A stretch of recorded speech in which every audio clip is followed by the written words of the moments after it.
Muy buenos días Miami, muy buenos días a todo el sur de la Florida. Bienvenidos a En Contacto a través de Mundo Fox 8. Este servidor, Daniel Torres, como de costumbre, les agradezco muy sinceramente por esta sintonía tan tempranito, cuando en este jueves cambiamos por completo el formato, analizamos las noticias de la semana y las que están hoy en desarrollo, en conjunto con el escritor y politólogo, un máster en ciencias políticas, Julio M. Chilling, para quien tengo los muy buenos días. ¿Cómo estás tú? Lo más bien, gracias a Dios, encantado, como todos los jueves, de estar contigo. Bueno, hay embajadas. No vamos a decir hay papa, como dice el Vaticano, sino hay embajadas. Todo parece indicar que por fin se convirtieron estas oficinas de intereses en embajada.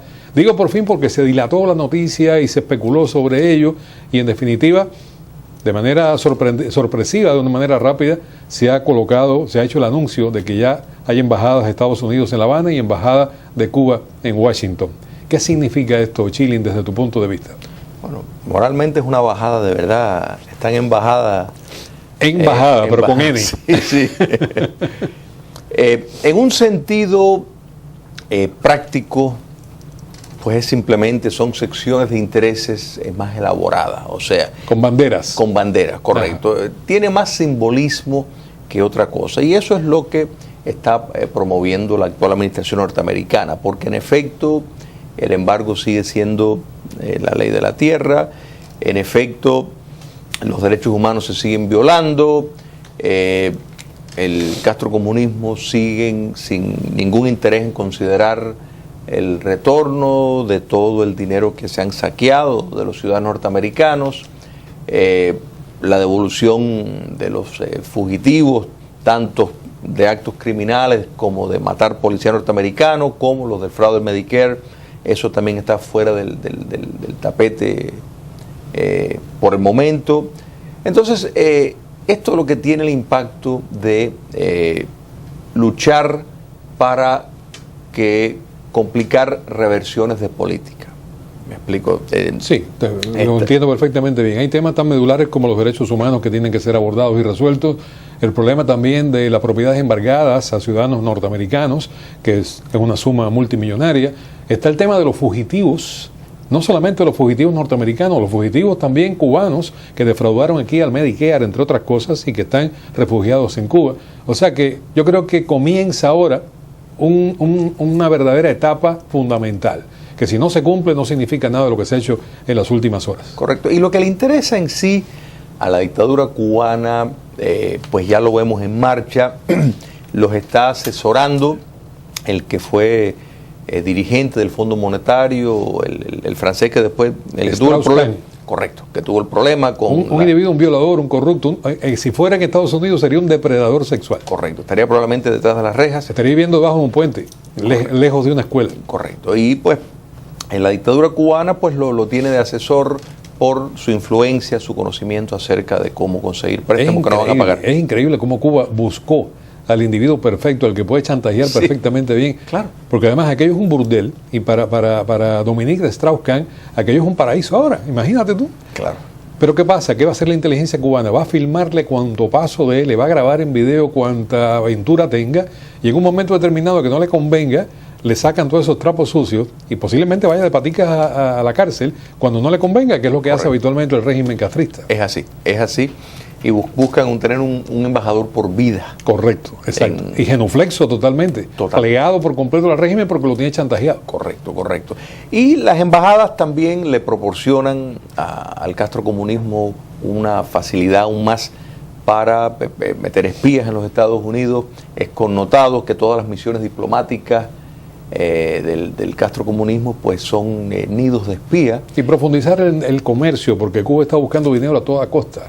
Correcto. Y van a profundizar en el comercio. Bueno, si ahora tenemos relaciones, ¿por qué no nos dan créditos? Es el otro paso que viene a continuación. Correcto. Y es que esto da la normalización de relaciones, pues quiere promover la imagen de normalidad. En otras palabras, que Cuba es un país normal, que es un país civil. Entonces, esto es parte, y en eso está el simbolismo y el lamentable papel que el actual gobierno norteamericano le está prestando a la dictadura cubana para intentar limpiar su imagen con todo léxico de embajadas, de comercio, hay una delegación de norteamericana de senadores que ha estado en Acaban Cuba. recién de regresar, efectivamente. Correcto. Le dieron el toque final a la apertura de embajadas. Correcto, que históricamente siempre, o sea, son estas personas que históricamente siempre le han buscado la cercanía con la dictadura. Sí. Y hay que señalar que muchos de estos senadores, por ejemplo, no se quedarían en un hotel que no tiene sindicatos, por ejemplo. Uh-huh.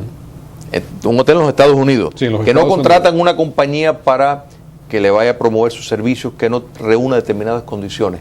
Sin embargo, en Cuba Van a todo riesgo. estaban quedando en el Hotel Saratoga, que ha sido confiscado 2 veces por la dictadura cubana, que no hay sindicato, que la contratación es directamente con el régimen, que le va a expropiar el 90% de lo que les paga, No, y que eso no le dicen absolutamente nada. Y que le tiene colocadas millones de cámaras dentro de ese hotel porque se preparó justamente para llevar allí a los norteamericanos. Correcto. Aquello debe tener una técnica de audio y de video, pero peor que este estudio de televisión. Así es. Bueno, si Cuba se acerca a los Estados Unidos de esta forma y Estados Unidos a Cuba y abren embajadas, hay que ver el tema venezolano entonces. Me imagino que Raúl Castro y Fidel Castro le dijeron a Diosdado Cabello, que fue el último que estuvo en Cuba, y al señor Maduro, acérquense a los Estados Unidos, que es la única forma de que ustedes puedan sobrevivir. Y Raúl Veloz, a partir de las conversaciones que tuvo Thomas Shannon con Diosdado Cabello en Haití, acaba de viajar a Venezuela, se encuentra en estos momentos allá el senador republicano, el señor que tienen en pantalla, Robert Crockett. Ahora, este señor está filtrando, parece, informaciones, porque lo ha repetido la prensa local y lo ha repetido la prensa internacional, de que hay posibilidades de que para lanzarle un ramo de olivos a los Estados Unidos, el régimen de Maduro libere a los presos políticos como un gesto. Y se incluiría en este paquete de liberación al líder opositor venezolano Leopoldo López. Yo no creo que Maduro libere a Leopoldo López, aunque esté allí la presencia y la presión norteamericana, porque Leopoldo López, fuera de la cárcel, se convierte en un enemigo acérrimo y en un enemigo sumamente poderoso contra ese régimen dictatorial, porque hay que llamar al régimen venezolano una dictadura. Correcto. Es un régimen totalitario por completo. Leopoldo López está preparadísimo en este momento, no solamente él, sino la opinión pública venezolana, para que pueda llegar a la presidencia del país desde mi punto de vista y transformar por completo aquello. Y ese paso no sé si Nicolás Maduro tenga la valentía de hacerlo y liberar a Leopoldo López. Sí, no creo que lo vayan a hacer en el futuro inmediato, pero sí son los presos políticos, en efecto, peones de cambio, de intercambio, cuando están negociando dictaduras de este corte. Y efectivamente, la visita y la reunión de Shannon con Cabello, después el viaje posterior de Cabello a Cuba. Inmediatamente fue a pedir señas. Correcto. Se han dado cuenta que efectivamente Venezuela, o sea, la Venezuela de Nicolás Maduro y de los Castros, sale ganando con mejores relaciones con los Estados Unidos y la liberación de personas que nunca deben de estar presos está en parte de lo contemplado. En el caso de Leopoldo López específicamente, es probable que por lo menos hasta después de las elecciones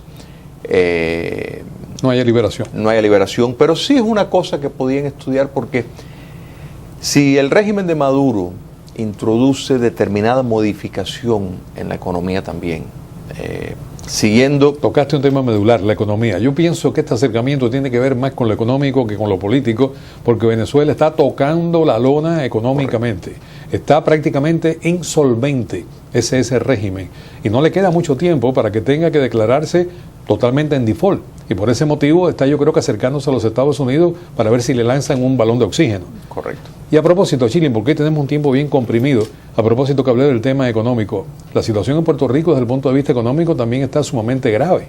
Está a la par, tú me decías antes de comenzar el programa que es ¿cómo le dijiste? La pequeña Grecia. Así es. Bueno, no es tan pequeña. Debo decirte que Puerto Rico debe tanto como Grecia en este momento. Y Grecia acaba de entrar en default.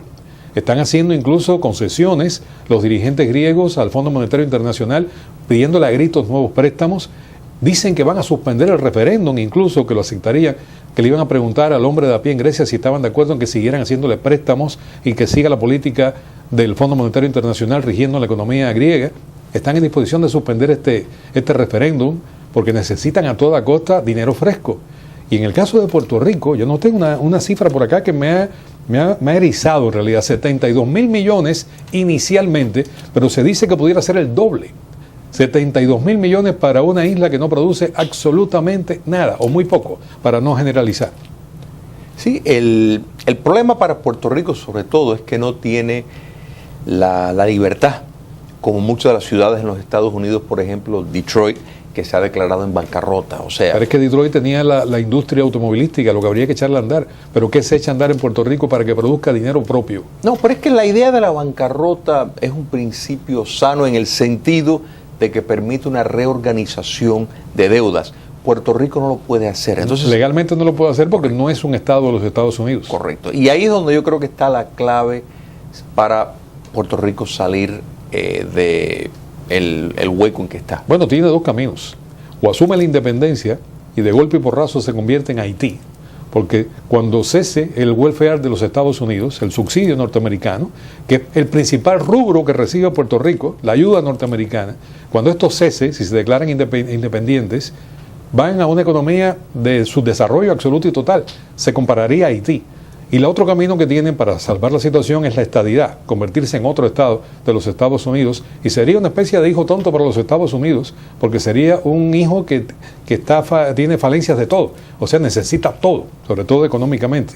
Así que el camino es bien difícil, pero ya se acaba de decir por parte del gobernador de Puerto Rico que es impagable esta deuda. Claro, por el monto es un capital de dinero, es increíble. Así es. Y van a empezar a despedir ahora empleados gubernamentales y van a empezar a hacer recortes. Ya subieron los impuestos, el llamado IVA, está en un 11%. En Estados Unidos el impuesto a las ventas es un 7%, en Puerto Rico ha subido a un 11% en este momento. O sea que se hace menos solvente también la persona de a pie que aún conserva el trabajo. Correcto. La situación es desesperada. Es que Puerto Rico ha dejado de ser un imán, como lo fue en otros años, para la inversión, para el comercio. Y es que el mundo está cambiando. Yo creo que independiente del espectro ideológico que uno pueda tener, si más derecha o más de izquierda, hay una realidad. La tecnología, en gran medida los avances tecnológicos han cambiado la forma en que los humanos viven. Entonces, precisamente llegar, porque Puerto Rico, si lo fuéramos a juzgar como un país independiente, tiene las estadísticas que supera a todos los otros. Claro, su relación con los Estados Unidos, pues, en efecto, cambia la realidad. Pero hay que entender de que la modernidad encierra cambios muy grandes y lo estamos viendo donde, igual que presupuestos se tienen que acomodar a ciertas realidades, también lo tienen que hacer estados. Bueno, un tema realmente fascinante que me gustaría profundizarlo mucho más, pero el tiempo es implacable en el día de hoy. Te decía cuando comenzamos que estamos bien apretaditos de tiempo en este jueves, así que dejamos este tema pendiente. Perfecto. Porque de Puerto Rico vamos a oír mucho y de Grecia vamos a oír mucho más. Está a punto de salir de la eurozona, está a punto de salir de la Unión Europea si no se toman medidas de contingencia. Y esto para la Unión Europea, ya para redondear este tema, para la Unión Europea también sería un golpe demoledor, porque pudiera repetirse en otros países esta decisión y el euro dejar de existir sencillamente. Correcto. Bueno, España está teniendo problemas, Italia. Claro. O sea que sin duda es un tema que yo creo que tiene mucha resonancia. Correcto. Muchísimas gracias, Chilin, por acompañarnos en este jueves de hoy. Te deseo un fin de semana bonito y sobre todo un 4 de julio feliz. Que así sea. Que está a la puerta del próximo sábado. ¿Cómo no? Felicidades. Continuamos, amigos, nuestro magazine informativo. Usted lo conoce, se llama En Contacto.